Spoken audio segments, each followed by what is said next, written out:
Hello everyone, আমার চ্যানেলে তোমাদের আরও একবার স্বাগত। আবারও চলে এসেছি নতুন রকমের একটা রান্না নিয়ে। আর এই প্রথমবার কিন্তু তোমাদের সাথে আমি শেয়ার করব করলা পোস্ত রান্নাটা। তোমরা যারা একটু করলা বা তেতো খাবার খেতে ভালোবাসো তাদের জন্য কিন্তু আজকের ভিডিওটা একদম একটা অন্য রকমের করলার রেসিপি। তো চলো বেশি দেরি না করে তাড়াতাড়ি ভিডিওটা শুরু করা যাক। প্রথমে আমি করলাগুলোকে গোল গোল করে কেটে নিয়েছি পেঁয়াজের টুকরো, টমেটো কুচি, কাঁচা লঙ্কা চেরা, পোস্ত বাটা, এই সব কিছু একটা থালায় করে নিয়ে নেব। তারপর কড়াইতে দিয়ে দেব পরিমাণ মতন সরিষার তেল। তেলটা ভালো মতন গরম হয়ে আসলেই এবার তেলের মধ্যে দিয়ে দেব গোল গোল করে কেটে রাখা করলাগুলো। তারপর দিয়ে দেব স্বাদ মতো নুন, হলুদ গুঁড়ো। এবার করলাটাকে কিন্তু মিডিয়াম ফ্লেমে দিয়ে আস্তে আস্তে হালকা করে ভেজে নেব। যখন করলাটা আধ ভাজা হয়ে আসবে তখন কিন্তু এর মধ্যে আমি দিয়ে দেব টুকরো করে কেটে রাখা পেঁয়াজগুলো আর দিয়ে দেব কাঁচা লঙ্কা চেরা।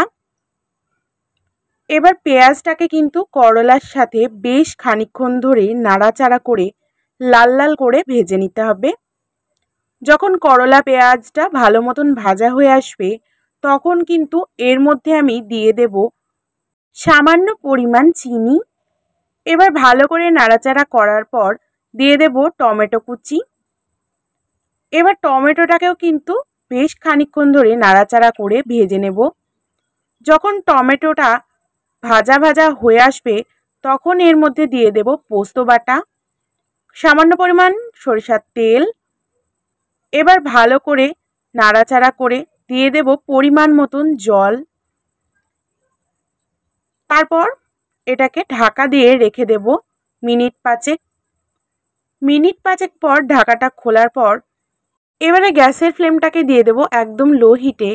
তারপর এটাকে ভালো করে বারে বারে নাড়াচাড়া করে দেব যতক্ষণ না পর্যন্ত জলটা শুকিয়ে আসছে।